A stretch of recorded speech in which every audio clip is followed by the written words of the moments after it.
Juancho Herman Gomez, the Spanish basketball player, is in the movie Hustle with the amazing Adam Sandler, and of course, one of our fan favorites, Ben Foster. So we're doing a NOX, goes to the movies, having a good time, enjoying ourselves. It's hot as heck. Yeah, so this is written by Will Faders, Taylor Matern, and directed by Jeremiah Ziegler. He's only done a few films. He's known for documentaries. I think this is his biggest feature film, especially with a cast like that. I'm excited. Don't really know much about this movie. I know Sandler is like a retired basketball scout, and he goes into Spain and recruits this kid, I think. Pretty excited. I know it's going to be on Netflix in like a couple weeks, so let's go and see it and see what it's all about. Gatorade. Gatorade. Yo, Gatorade me, bitch. H2O. Actually really excited for this. I heard there's going to be a lot of practical effects in this one, along with the CGI. So that'll be cool. Plus the OGs, which is nice. Thor, Love and Thunder. Don't really care, but I'm sure I'll go see it. Oh, very nice. Very nice. And then, of course, fan favorite, Minions, The Rise of Gru. So I was telling James, I was remembering I've only been to Harkin Cine Capri on the 101 one time before, and it was seeing the Christian Bale Ben Foster movie, Hostels. Ironic, Ben Foster's in this movie as well. Ironic, we're seeing something together again. It's very nice. And I remember walking into this theater the very first time I came. Like I said, this is only the second time coming here. Sam Rockwell had just won his much-deserved Golden Globe. I believe it was for 3 Billboards? Yeah, before he won the Academy Award. So, cool theater. Let's take a look. Watch it on the screen right over there. Yeah, pretty nice. Wow, this is a movie that was supposed to come out in like 2020. We're finally getting it after much anticipation. I will actually go see this. Yabba-doo! Yabba-doo! Yabba-doo! Woo-hoo!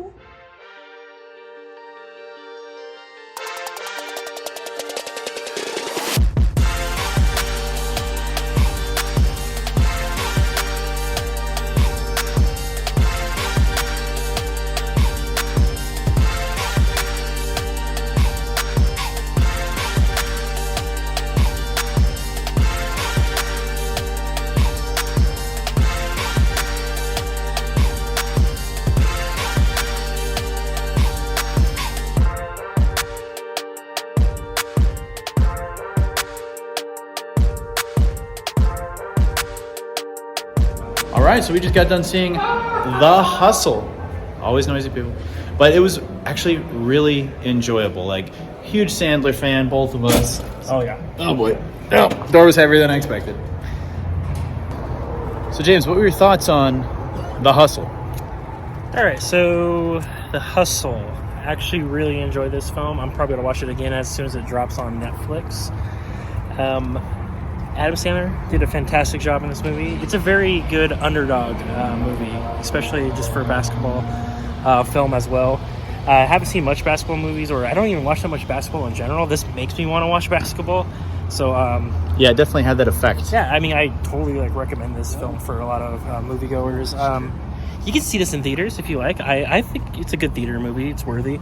Or just wait for Netflix, but I think most people see it on Netflix, yeah. But I'm glad we saw it in theaters. I am actually really glad that we saw it in theaters. Highly enjoyable. Yes. Well, I'm definitely a basketball fan to a certain extent. I don't watch it religiously, but I'm a casual basketball viewer. I enjoy it from time to time.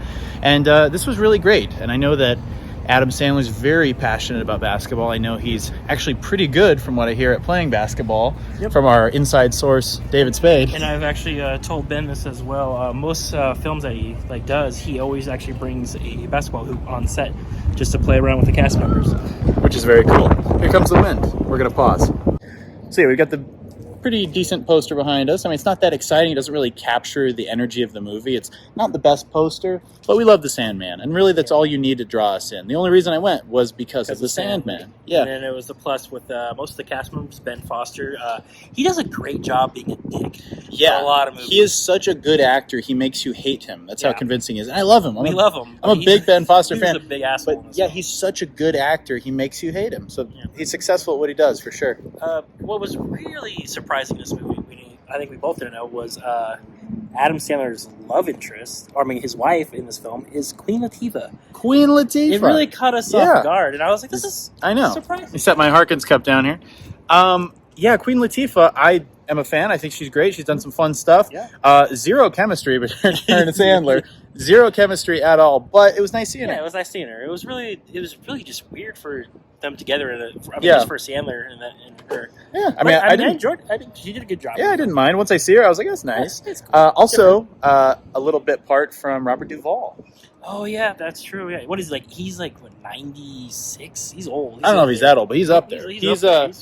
What do they call that? A 90-genarian? I don't know what he is, but he's an old gent. Yeah. So we listen to a podcast too. There's a little thing in there. Actually, Fly on the Wall. Fly on the Wall. David Spade, Dana Carvey, check it out. There is a interview with Adam Sandler, and there's a live show one. I recommend listening to it, and he goes into a little bit more of talking about the hustle. There's some cool facts with Robert Duvall in there that you would like to hear. I don't want to spoil it because Ben hasn't listened to the full podcast yet, but I highly recommend it. Just listen to that him and David Spade and Dana Carvey talk about this film. It's really cool. Yeah, it's really great. And if you want behind the scenes on Saturday Night Live, behind the scenes of making movies, behind the scenes of just comedy in general with those guys, great podcast. Absolutely great. One of my favorites right now that I'm listening to. I'm trying to keep up on every episode. Totally, absolutely worth it. But this movie, let's get back to The Hustle. I'm sorry, just Hustle. Wasn't The Hustle one with Jennifer that was Lopez? Hustler. No, there's Hustle. There's Hustlers. There's lots a lot of hustle. There's a lot of hustling going on. There's Hustler magazine, which you might be able to find under your dad's bed. But Hustle, really great. I just love seeing the Sandman doing his thing. I like his more dramatic roles. I mean, of course, I love his comedy. That's what made us fall in love with him originally. But he's getting older. He's a more seasoned actor, and he's doing more roles like this and Uncut Gems. I mean, I still love his little goofy comedies, but For sure. I actually love when he does movies like this. Yeah, more of and a it's serious good quality. movies. I'm going to say right off the bat, I really enjoyed it. Like, this really was a good enjoyed movie. this. It actually exceeded my expectations. Yeah, I barely had any expectations. I barely knew what the movie was about. Yeah. So it was really good. The NBA player, the Spanish player in there, he did a good job. You could tell that he was working around actors. Yeah. So he wasn't really acting as much. He just had everyone acting around him. Yeah, and But, luckily like, he was there was good a at great reactions, and there he was a didn't- great ensemble. I would say the montage scene. There is a montage scene. Mhm. Loved it. A little bit long. Little it was long, a yeah. long montage. Went to the restroom, came back, montage was It was still still going. going, yeah. But one thing I will say about movies like this, Rocky, any sports movie that you go watch, I need to hit the gym, man. Yeah. Makes me want to work out. Every time we see movies like this, I'm like, you know what? I need to get on it. I need to run up a hill. I need Adam Sandler as my hit a coach. goal of 1 minute and 45 seconds. Mm-hmm. And Got to really beat get there. those freaking cyclists. Yes. But yeah, this one for me, I'm going to go. Boy, I really enjoyed it all the way through, and for what it is, I'm going to give this a 3.8. 3.8. I'm gonna give it a 4. Okay. I think it's a very All enjoyable right. film. But yeah, very good. No complaints. Solid basketball movie and really fantastic performance by the Sandman. Mhm. And great job for the director as well. Yeah, I think the Newcomer. Sandman will get nominated for a Golden Globe. I don't know if he'll win, but I think a I nomination. think there is a nomination in line for this. Definitely film. worthy of a nomination. And just the choreography of the actual sports scenes were great. Like actual in-the-game moments playing basketball, Yeah. like shot really well. Every shot in there was really well done. The Yeah. cinematography and everything, the Well camera choreographed. work in there is really great. Yeah, they did a good job. And at first I thought it was shot on film, but some of the night scenes you could see it was kind of Mhm. grainy, so I Yeah. think it was digital. But they did a good job. They did a really good job. Fantastic job in this film. Yes, it also had some, I wouldn't say not nearly as intense as Uncut Gems, but there were some tense moments that were like kind of like edge of your seat. You can feel the tension. It was not necessarily edge of your seat, but it was a nail biter. Yes. There Yes. Anyway, and what was your star rating? You said 4? you go. 4. Yep. Yeah. So highly enjoyable, guys. Go check out Hustle. Go support the Sandman, and if you can't watch it in theaters, go watch it on Netflix. So be kind Rewind. and And subscribe. Thanks for Thank you watching. for watching, guys. Queen Latifah, Queen Latifah. And now it's time for a little one-on-one with the meatball. Give me that!